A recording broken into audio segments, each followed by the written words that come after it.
At this point, just 1 month left in the legislative session, and the financial crisis that we've covered many times that involves HCMC is now one of the biggest issues at play in our capital. Today, lawmakers continued talking about ways to save HCMC as they heard from more pleas from faith groups and leadership at the hospital. Here's Danny.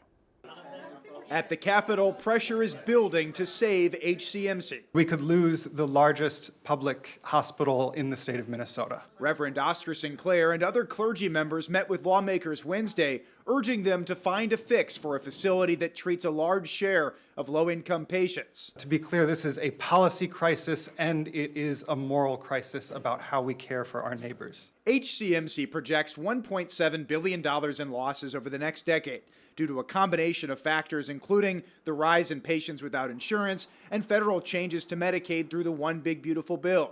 To offset some of those losses, lawmakers have proposed remaking a Hennepin County sales tax that originally paid for construction of Target Field into a tax, raising millions for HCMC and other struggling hospitals like North Memorial.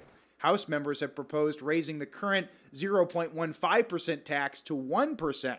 Meanwhile, the Senate has proposed a more modest increase to 0.25%, led by DFL Taxes Chair Ann Rest. What is the fair share of the poor? In her committee Wednesday, Rest expressed some discomfort in hiking sales taxes on customers to pay for hospitals, but she says the sales tax can be one tool to raise revenue for health care, along with other state funding. I do believe, and I'm committed to making sure that we are able to do that we can send HCMC and every other healthcare institution on the proper road of stabilization. The loss of HCMC in downtown Minneapolis could also deal a devastating blow to the regional economy.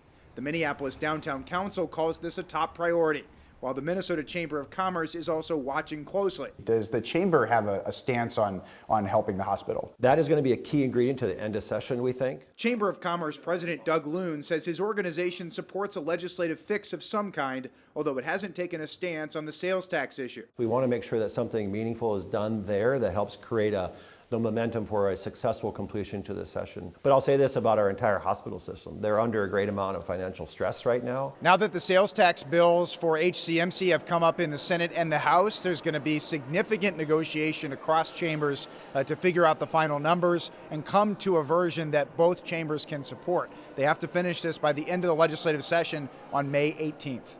At the Capitol, I'm Danny Spiewak, KARE 11 News.